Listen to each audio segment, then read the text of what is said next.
Welcome back to Wisconsin Family. We're here at Wisconsin Granite and so excited to be talking with those folks later on in the program. I'm definitely looking forward to that. They've always got some cool things to show us. They sure do, but first I want to give as much time as I can to this fine gentleman here. Jim Essence joins us now from Jim's Coins in Hilldale. How Welcome are back. you? I'm well, thank you. Thank you for having me. Absolutely. So, what have you brought with us? What are you going to be talking about today, Jim? Well, today I'd like to talk about sharing numismatics, which is the fancy term for coin collecting, sharing numismatics with your family with the theme of history, learning history through numismatics. Okay. Cool. Something to talk about and learn history on the side, make it fun.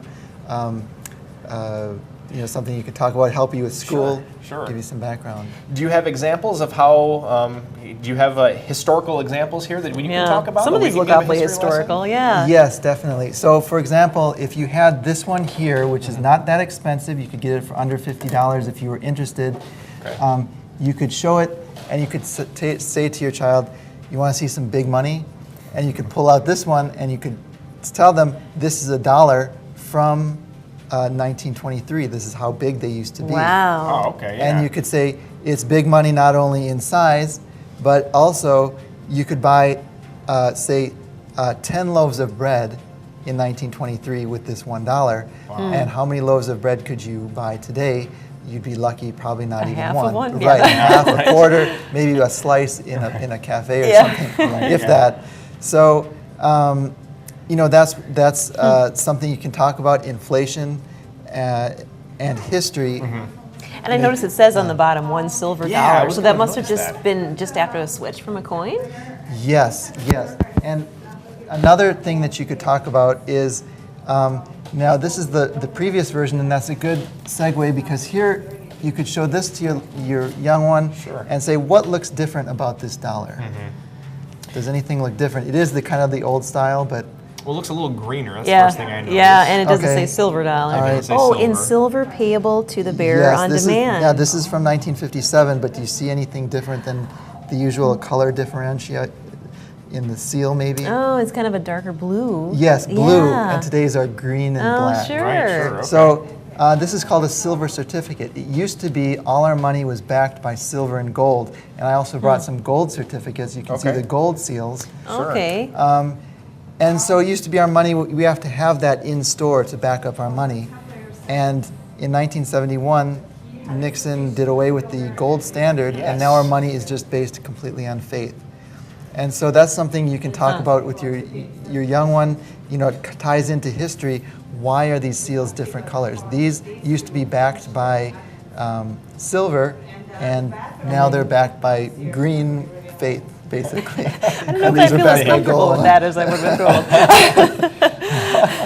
So how did that all work? I mean, because I don't know a whole lot about the history of the gold standard, because obviously I wasn't around before then, and how does the gold standard work? I mean, was there literally a certain amount of gold in the world, and then there was certificates saying, Equaling that if you value? have the certificate, you own this much gold in the world? kind of Yes, thing? yes. The government set the amount of gold, and for example, foreign governments, what have you, could take the paper, and the U.S. government would give that gold over. So it was actually backed by the gold, and So it's almost like a certificate of stock, like you own a share of the gold in the yes, Yeah. Wow. And it changed with, was it Nixon that you said? yes. In 1971, he just did away with it, and now we can print as much money as we want, Yeah. With which nothing causes backing it. which causes inflation. Right. And in some countries that kind of got out of hand, and you can show them this one from Zimbabwe. Yeah. And now they have notes $100 trillion. Of course, that's not the same as. Yeah, what is that worth U.S.? Like, would you say like $100 trillion? Yes, actually Zimbabwe? now it's even less than a cent. Is it? believe Is it or really? not. Oh, wow. Yes. Yes. So. I mean, But this is now a collectible because it's so cool. Right. It is, and it's colorful too. It's kind of cool looking. Do they Yes. still print these $100 trillion bills? Or No, anything? no, Okay. they do not. They did away. Their currency just inflated away to nothing. Wow. And so now they use dollars and rands and other countries' currency, basically. Less than a cent.